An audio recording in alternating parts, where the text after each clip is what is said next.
Hello everyone, and welcome to my channel General Hospital Official. I hope everyone is having a wonderful day. Before we begin, please hit the subscribe button and give this video a thumbs up. General Hospital sets up a nasty custody battle, 2 baby bombshells, and potential, spoiler, murder. This week, General Hospital detonated when Michael was captured in a bomb intended for Sunny. But Michael's life was under threat from more than one source. We also got the much-anticipated baby reveal, some major confrontations between Carly and Nina's family members, and maybe the end of Cyrus. Drew destroyed Michael's marriage. Curtis had several fantastic lines this week, including informing Drew that the word family means nothing when he says it, and that he may not have set fire to Michael, but he did to his marriage. It was awful to see Drew and Willow having sex with Wiley in the next room, while Michael was engulfed in flames. However, it appears that was the objective. We wanted to be horrified so that there was no place for pity for these two, even though many viewers had sympathy for them prior. As sanctimonious as I find Joss and Carly, I enjoyed seeing them give Drew and Willow hell. Joss's description of Willow as a serial unfaithful wife was bang on, albeit no one in this situation has the authority to cast stones. They're all hypocrites. I liked how Michael and Joss both pointed out that Willow hops from one savior to the next.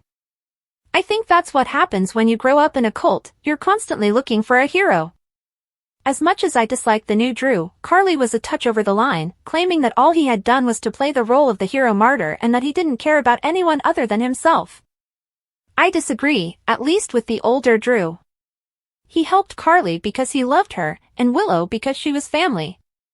However, as Curtis pointed out to Nina, the new Drew has undergone significant changes.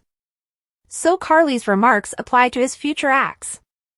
Drew blaming Carly for Michael's burns was a nasty blow, but he wasn't completely wrong. Carly and Sunny are both aware that Sunny's life has placed their family in jeopardy more than once.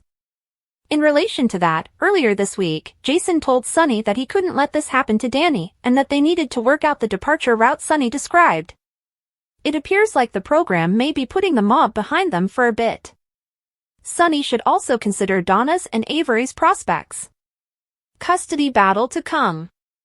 As reprehensible as Willow and Drew's actions were, Carly's decision to have Diane take custody of the children is equally bad. Can I just add that I liked Jason telling Carly multiple times that this was Michael and Willow's problem to deal with? She didn't really listen. Sunny recognized Michael's true intentions when he petitioned for exclusive custody. It was to force Willow into shared custody, so perhaps Sunny will speak out. Who am I kidding? Carly will persuade him not to, and that taking the kids is the best option. Willow utilizing Michael's medical proxy to fight back was a fitting way to close the week, and I'm sure Carly never anticipated that from Willow. I want Willow to understand how Carly and her family work. They are not subject to the same regulations as everyone else. Willow has also allowed them to have far too much power over her life and activities. Now is the perfect time for Nellie's ghost to haunt Willow and urge her to stop playing nice. Sasha and Michael vowed to keep the truth about their child a secret, but his burns may change everything. Sasha may still opt not to divulge the truth in order to protect her child from both of Michael's insane families, but doing so would create a wrench in the custody battle because Michael cheated as well. It's about to get messy. Jen Sidwell moves in. Jen Sidwell purchasing Spoon Island and Windmere was not on my list of things to look forward to in 2025. Lucy throwing herself at him was both sad and repulsive. However, when Lucy introduced Spencer's name to him, he became quite interested. Could Jens be tied to the Cassadine family as a result of her decision to migrate to Windmere? Brooklyn is the mom, but who is the father? I don't think any of the viewers were surprised when Brooklyn and Lois suddenly discussed the baby she had at summer camp as a teenager. You remember the girls' camp next to the boys' camp, where Dante and Cody went? Brooklyn put the baby up for adoption, and all indicators lead to Gio. Lois appears to know who Gio is, as she has become agitated when people question his past and upbringing. But did Sunny also know? After all, he has paid for Joe's education for years, and Gio regards him as his Uncle Sunny. If Gio is not Dante's child, he could be Cody's. However, making Dante Joe's father adds another impediment to him and Lulu reconnecting, maybe pushing her into Cody's arms. Looking into my crystal ball. The concluding scenes of Friday's program provided a strong clue of what might come next. Cyrus was able to not only slip into the hospital undetected, but also obtain additional digitalis. What happened to the security cameras Portia mentioned a while ago? Someone should have Spinelli hack them. In the episode's last seconds, Cyrus administered Michael's 4. As I mentioned in last week's column, Cyrus seemed to consider himself as fulfilling God's work as an angel of death. In Monday's preview, Lucas and Isaiah are scrambling to cope with Michael's latest crisis, which leads me to believe that between the burns and the digitalis, Michael will be placed in a medical coma and transported to a specialty burn hospital. With Brennan's assistance, Joss questioned Felicia about the circumstances preceding Dex's stabbing, and the former PI finally remembered Cyrus' bell stopped ringing at that exact moment. Oh, and Joss just happens to have Dex's gun, which she found when packing up his apartment. It appears that Joss is going to take Cyrus out, or at least try to. As Trina told her, when she is angry, she acts out. Trina is rightfully concerned that Joss will do something she will regret.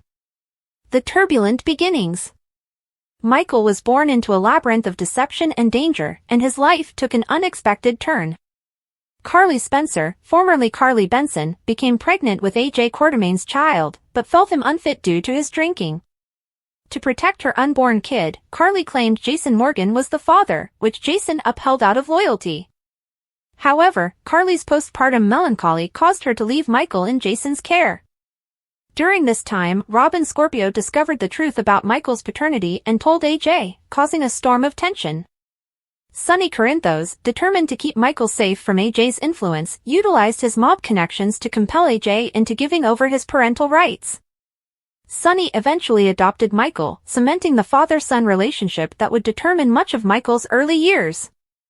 Despite his best attempts to stay safe, Michael was constantly threatened. He was kidnapped several times, first by Tony Jones, who thought Michael was his child, and then by Faith Roscoe, a vindictive mobster after Sonny. These early traumas anticipated the instability that would characterize his life. Tragedy and transformation. Michael's most horrific events occurred as he became older. A stray bullet during a mob battle put him in a coma for a year. When he awoke, the repercussions of his injury revealed as memory gaps and excessive wrath, starting him on a downward spiral. His most defining moment occurred when he killed Claudia Zacra in an attempt to protect his mother and newborn sibling. Though it was an act of heroism, it resulted in his imprisonment, where he went through the unthinkable, a horrible event that tormented him long after he was released. Loss accompanied Michael everywhere he went. His girlfriend Abby was tragically killed in an accident, and he was shocked to discover that Sonny had murdered his biological father, AJ, in cold blood. This discovery prompted Michael to cut ties with Sonny, reclaiming the Quartermain name in an effort to remove himself from his adoptive father's violent environment. Heartbreak and healing. Michael's romantic life has been no less turbulent. Michael struggled to find stability after losing Abby and being betrayed by Sabrina Santiago, whose pregnancy with another man's child ended tragically. His connection with Nellie Benson created a new degree of instability. Her deception, pretending their son Wiley had died while switching him for another child, sparked an emotionally intense custody struggle that left scars on everyone involved. Willow Tate provided Michael with a rare source of comfort. Their connection began as a common objective of protecting Wiley from Nellie, but it quickly developed into genuine love. They started a family together, welcoming their daughter Amelia and navigating Willow's near-fatal fight with leukemia. Even this partnership was not immune to betrayal. Michael discovered Willow's affair with his uncle Drew through a nanny cam, destroying the fragile peace they had established. A legacy on jeopardy. The explosion in Sonny's penthouse was another sad event in Michael's life. As flames consumed him, supporters were on edge, unsure of his fate. If Michael overcomes this new challenge, it might be a watershed moment for the character, allowing him to reinvent himself outside of the never-ending cycle of tragedy and loss. The road ahead. Michael Corinthos' story is one of tenacity in the face of incredible odds. From childhood betrayals to the complications of adult relationships, Michael has continually strived to overcome his circumstances. As the General Hospital community awaits word on his fate, his history serves as a tribute to the unwavering attitude that has made him a fan favorite for decades. Michael's journey has exemplified the continuing strength of the Corinthos and Quartermain legacies. Whether he survives the fire or is thought dead, his influence on the lives of individuals in Port Charles will be remembered. Fans can only hope that if Michael returns, he discovers a future filled with the stability and happiness he has always sought. The inferno unfolds. The clip begins with Michael trapped in Sonny's blazing penthouse, crying for rescue. As the flames become uncontrollable, Michael's condition becomes dire. At one moment, he vanishes from view totally, leaving viewers breathless, until his arm emerges dramatically from the wreckage, indicating that Michael is still alive but in severe danger. A villain's connection. Jens Sidwell, Windmere's mysterious new owner, could be the mastermind behind this fiery attack. His joyous party with Lucy Coe, complete with champagne and creepy dancing, coincides with the explosion, implying a premeditated and evil plot. Sidwell's motivations are unclear, but his timing is too serendipitous to overlook. Could this be a sophisticated ploy to attack Sonny by targeting Michael, or is there a deeper personal vendetta at work? Sonny and Jason, hero or pawn? As the penthouse burns, Sonny and Jason arrive on the scene only to find the flames too intense to navigate. The trailer hints that they may pull off a heroic rescue, but their timing is questionable. Were Sonny and Jason purposefully delayed or enticed into a trap? And if they do save Michael, will their efforts be sufficient to heal the profound familial wounds caused by his recent estrangement? Michael's survival and aftermath. While the clip suggests Michael's survival, the extent of his injuries is unknown. Severe burns could result in a recovery-focused storyline, necessitating Michael's temporary exile from Port Charles. This could also be an emotional watershed moment in his relationships, particularly with Willow and Sonny, as they deal with guilt, fear, and unsolved tensions. Who is to blame? The search for the offender promises to be an exciting whodunit. Sidwell appears to be the obvious suspect, but General Hospital thrives on plot twists and red herrings. Could someone else have staged the attack in order to transfer blame upon Sidwell? The list of prospective suspects is extensive, ranging from Sonny's rival mobsters to personal rivals of Michael, Jason, or Sonny. Predictions. Michael's condition, expect a dramatic rescue, but Michael's injuries may be life-altering, paving the way for a redemption arc or a lengthy absence. Sidwell's next move, if he is to blame, Sidwell may revel in the havoc before going into hiding, complicating the search for answers. Lucy's role, Lucy Coe's relationship with Sidwell could jeopardize her safety. Is she an unwitting pawn or participating in his plans? Sonny's retaliation, driven by guilt and hatred, Sonny will stop at nothing to find the truth. His methods could result in unforeseen partnerships or additional betrayals. Family dynamics, this crisis may push Michael's estranged family members to reconcile, but underlying tensions may flare, especially if secrets, such as Willow's affair with Drew, are uncovered. What's next for Port Charles? With the flames barely extinguished, the fallout will spread over Port Charles. Relationships will be challenged, allies formed, and adversaries revealed.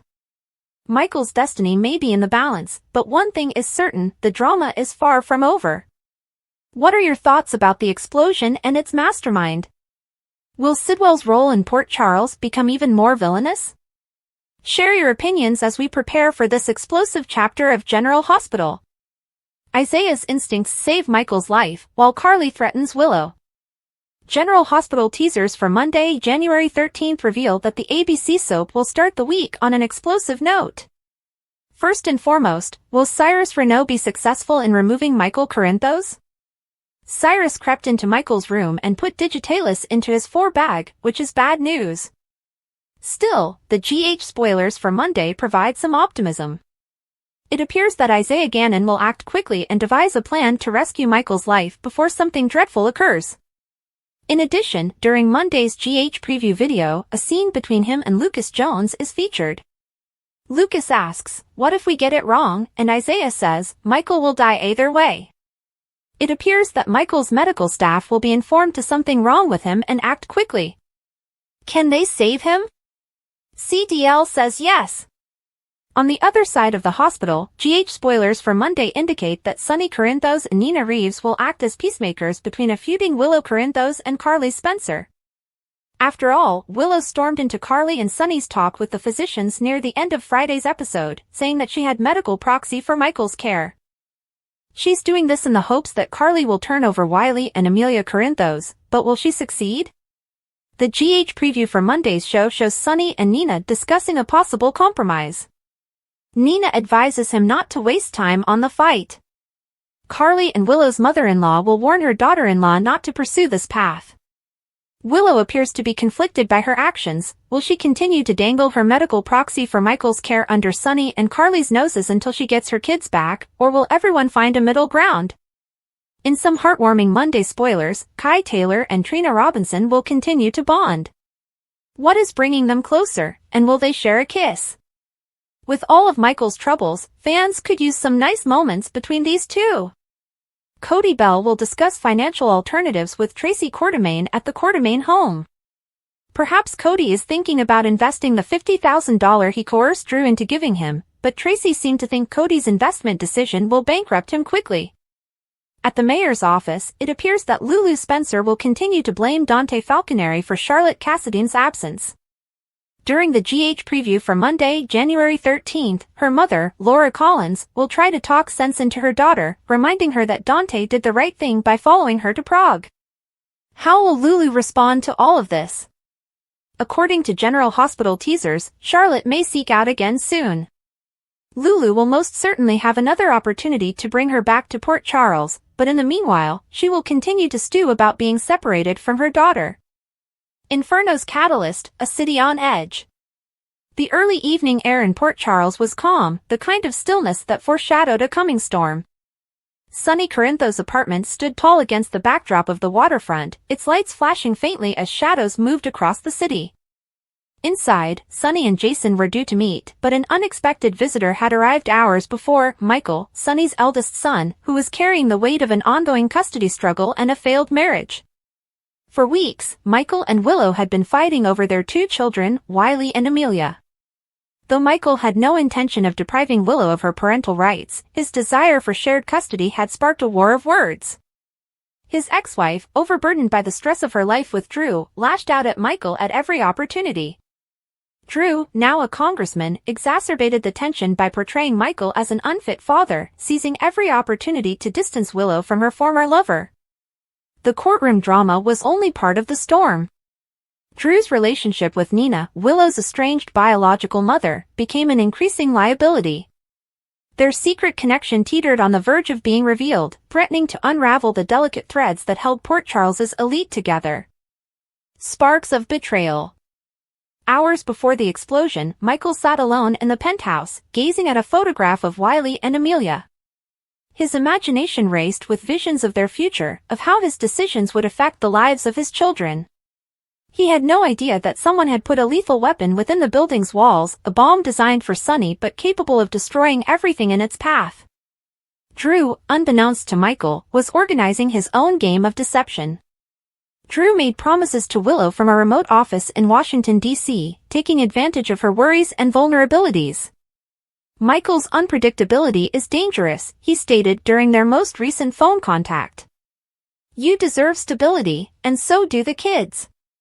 Willow, divided between her affections for Michael and Drew's compelling arguments, found herself at a crossroads. Her heart hurt for the family she had shared with Michael, but her trust had been broken.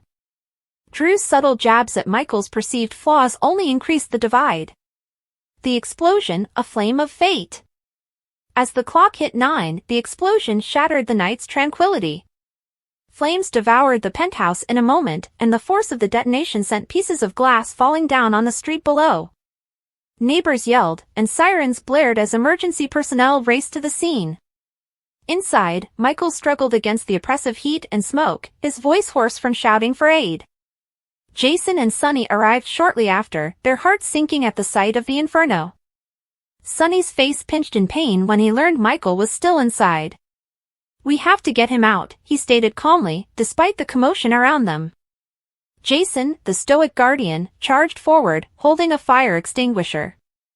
Together, the two guys fought the fire, breaking through debris and rubble to reach Michael. When they finally located him, he was unconscious but still alive, with terrible burns on his body. The image was heartbreaking, but it infused Sunny and Jason with a great desire to save him. Aftermath: a family torn. Michael was transported to General Hospital, where physicians worked hard to stabilize him. The injuries were severe, and his prognosis was unknown. The news of the explosion immediately spread, bringing a mob of concerned friends and family to the hospital. Willow appeared in a frenzy, her face pale and her hands shaking. Seeing Michael laying still on the hospital bed triggered a flood of memories, including their first kiss, wedding day, and the birth of their children. She shed tears when she realized how much she still cared for him. "I can't lose him," she muttered to Carly, who stood silently by her side. Carly's gaze softened, and for the first time in months, the two ladies reached an understanding. A battle for redemption. As Michael fought for his life, Sunny waged his own battle to discover the truth about the explosion. His suspicions swiftly shifted to Jens, a dubious newcomer with connections to Sunny's adversaries. But Sunny's research came to a halt when he discovered evidence pointing to Drew's likely participation. Meanwhile, Drew's political ambitions began to falter under the weight of his secrets. Nina, trying to safeguard her image, pondered revealing Drew's romance to Willow. But doing so might jeopardize her fragile bond with her daughter. Willow, overcome by remorse and perplexity, resolved to take matters into her own hands. She visited Michael's bedside every day, muttering apologies and promising to make things right. Drew's machinations became clearer to her over time. The understanding gave her a renewed sense of purpose, to rebuild her family and provide the stability her children deserved. A turning point. After several weeks, Michael's condition improved enough for doctors to recommend moving him to a specialized burn treatment facility. The choice weighed deeply on everyone, particularly Willow. She understood Michael needed to heal, but the thought of his leaving Port Charles was terrible. Willow confided with Carly about her anxieties. "What if he doesn't return? What if this marks the end of our story?" Carly put a soothing hand on Willow's shoulder. "You have to fight for him and your family. Do not let fear keep you back." Willow took Carly's comments to heart and made a daring decision. She packed her things, gathered the kids, and planned to join Michael to the treatment facility. It was a leap of faith, an opportunity to start again and repair what had been damaged. A new beginning. The day Michael left was bittersweet. Friends and family gathered to say their final goodbyes, each providing words of support and love. Sunny, choking back tears, hugged his kid fiercely. "You're the strongest person I know," he told me. "We'll be here when you're ready to come home." Willow hopped into the ambulance beside Michael, clasping his hand as the doors closed. Wiley and Amelia sat in the back seat of Carly's car, waving goodbye to the throng. It was a moving moment that signaled the conclusion of one chapter and the start of another. Legacy of Hope. Michael's departure left a vacuum in Port Charles, but it also served as a reminder of the strength of the human spirit. His trip was far from over, it merely took a different turn. Willow's decision to join him was an act of love and redemption, an opportunity to rebuild their family and create a hopeful future. Back in Port Charles, life went on, but Michael's challenges and victories remained a source of encouragement. His tale was one of perseverance, of battling for what was most important even in the face of insurmountable obstacles. Shadows over Port Charles. The lights of Port Charles flickered against the dark night sky, a city that appeared tranquil from a distance but was always rife with secrets and danger. A storm was gathering in the shadows, entwining countless lives in a complex web of treachery, vengeance, and justice. The epicenter of this maelstrom was Dex Heller, who had lately been severely attacked, and the truth about his assailant had just been revealed. Cyrus Renault, a name associated with fear and manipulation, was the mastermind behind the attack. The evidence was damning. A shaky CCTV footage showed Cyrus approaching Dex in a dimly lit alley and stabbing him in the back without hesitation. The tape, discovered by the enigmatic Jack Brennan, proved what many people previously believed.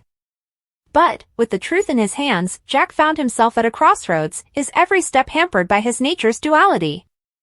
Jack Brennan, the man of mystery. Jack Brennan was an enigma, a character who straddled the line between hero and villain. His activities in Port Charles had everyone speculating about his genuine motivations. He was previously suspected of attempting to assassinate Valentine Cassadine, however this notion was disproven when it was revealed that he had merely instructed Colette to follow Valentine and not hurt him. On the other hand, Jack had demonstrated an unusual level of charity, extending assistance to people such as Carly Spencer and even Anna Devane, an agent who was always at odds with him. With the CCTV footage in his possession, Jack has the ability to expose Cyrus Renault's wrongdoing. But will he use it? And, if so, are his intentions selfless or part of a bigger, secret plan? Jocelyn Jacks, a woman on the edge. Jocelyn Jacks found herself in a state of sadness and wrath while Dex was in the hospital healing from his injuries. She had stood by Dex's side through thick and thin, their relationship formed in times of peril and desire. Now, as she went through his possessions in her apartment, she came across his revolver. The cold, mechanical weight in her palms was a sharp reminder of Dex's life and the danger that suddenly surrounded him. Jocelyn's rage grew more with each passing moment. The idea of Cyrus walking free while Dex fought for his life was intolerable. As she packed Dex's belongings, her resolve strengthened. Justice needed to be served, and if no one else stepped forward, she was going to do it herself. An unlikely alliance. During Carly Spencer's Christmas dinner, Jocelyn contacted Jack Brennan for assistance. She'd heard murmurs about his ingenuity, how he always seemed to know more than he revealed. Jocelyn placed her cards on the table while standing in the dimly lit kitchen, away from the celebratory banter. "Jack," she replied, her voice shaking but determined, "I know you're the type of person who makes things happen. I need your cooperation to bring down Cyrus Renault." Jack looked at her for a time, his expression unclear. "And why should I participate in your crusade, Jocelyn?" he inquired, his voice as slick and calculated as always. "Because you know what he's capable of," Jocelyn explained. "And because you're better at this game than anyone else in Port Charles." Jack smirked, intrigued by her boldness. "Fine," he replied after a long time. "But we do this my way. The path to justice." Jack's first move was to show Jocelyn the CCTV film he'd discovered. Watching the blurry footage of Cyrus stabbing Dex sparked Jocelyn's rage, but Jack's calm manner brought her back to reality. "We can't just march into the police station with this," Jack told us. "Cyrus has friends in high places. If we want to bring him down, we need a solid strategy." They began putting together a strategy. Jack contacted his informant network, acquiring material that helped to give a more complete picture of Cyrus' criminal organization. Meanwhile, Jocelyn exploited her connections to gain support, including Carly, who grudgingly consented to help. Carly and Jack, as spark ignites.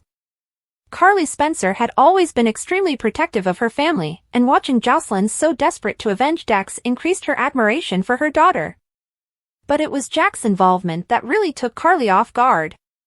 She had always kept Jack at arm's length, frightened of his mysterious personality. However, as she watched him labor relentlessly to assist Jocelyn, she began to see another side of him. Carly and Jack were alone in the living room one evening after an especially long brainstorming session. The tension between them was tangible, a combination of appreciation and hidden desire. "You're doing a good thing here," Carly added, her tone gentler than usual. Jack shrugged, a slight smile on his lips. "Maybe I just enjoy being the hero for once." Carly chuckled, her voice light and sincere.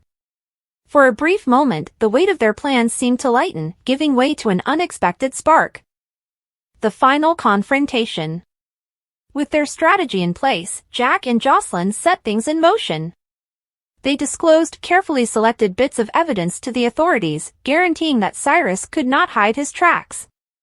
At the same time, they staged a public showdown, forcing Cyrus to confront his accusers in front of witnesses.